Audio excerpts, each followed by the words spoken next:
మతస్థుల తల, పురుషుల తల మీద ఏముంటుంది చెప్పండి? లోకంలో వేరే మతస్థులు తలకట్టుతో చిత్ర విచిత్రాలు చేస్తారేమో కానీ సిక్కు మతస్థులు చెయ్యరు. కొన్ని తలలు మీరు చూసుంటారు, తల మీద పాము పడగొన్నట్టు,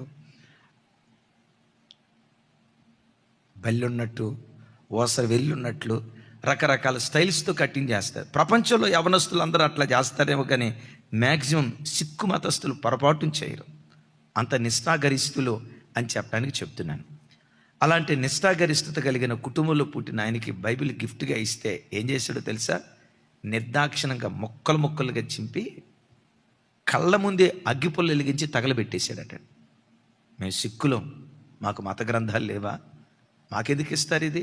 నో, ఈయన తక్కువ కులాలకు చెందిన దేవుడు ఏదో తనకు తెలిసిన భాషలో ఆ బైబిల్ని ముక్కలు ముక్కలుగా చింపి కళ్ళ ముందే చూస్తుండగానే తగలబెట్టేశాడు. అయితే బైబిల్ అయితే తగలబెట్టాడు, కానీ బైబిల్ అట్ట ఉంది చూసారా, అట్ట.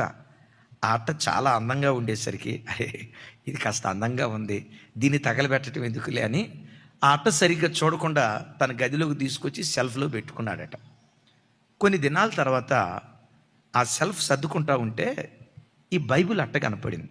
అరే ఏంటి అట్ట? అదే నేను తగలబెట్టే కదా, బైబిల్కి సంబంధించింది కదా, అసలు ఈ అట్ట మీద ఏముందో చూద్దాం అని ఆ అట్టను తదేకంగా చూస్తూ ఉన్నాడు.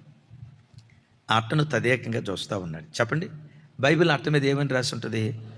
పరిశుద్ధ గ్రంథం అని రాసి ఉంది కదా. అలా చదివాడు.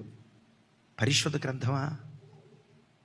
అరే నా చిన్నతనం నుంచి నేటి వరకు కొన్ని వందల మత గ్రంథాలు చదివేనే, ఏ మత గ్రంథానికి పరిశుద్ధ గ్రంథం అనే పేరు ఆపాదించబడలేదే. ఈ గ్రంథానికే పరిశుద్ధ గ్రంథం అనే పేరు ఎందుకు ఆపాదించబడింది? అసలు ఈ గ్రంథంలో ఏముందో తెలుసుకుందామని స్నేహితుడికి ఫోన్ చేసి బైబిల్ తెప్పించుకున్నాడు. కూర్చొని బైబిల్ చదవటం ప్రారంభించాడు. 4 రోజుల్లో బైబిల్ అంతా చదివాడు.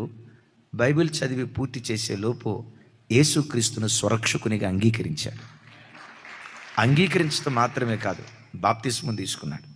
బాప్తిస్మం తీసుకోవటం మాత్రమే కాదు, ఏ చేత్తో బైబిల్ చింపాడో అదే చేత్తో బైబిల్ పట్టుకొని ప్రపంచ దేశాలంతా తిరుగుతూ యేసుక్రీస్తు సువార్తను చాటి చెప్తూ ఈ ఒక్క వ్యక్తి 10,000 సంఘాలు స్థాపించే శక్తిమంతుడిగా మార్చబడ్డాడు.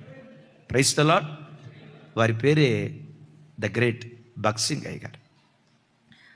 ఆయన యేసుక్రీస్తును సురక్షకునిగా అంగీకరించిన తర్వాత లండన్ దేశం నుంచి ఆయన పంజాబ్ రాష్ట్రానికి వెళ్ళాడు. చేతులు బైబిల్ ఉండటం, ఈ వాతావరణం చూసి తల్లిదండ్రులు, కట్టుకున్న భార్య వాళ్ళందరూ అన్నారట,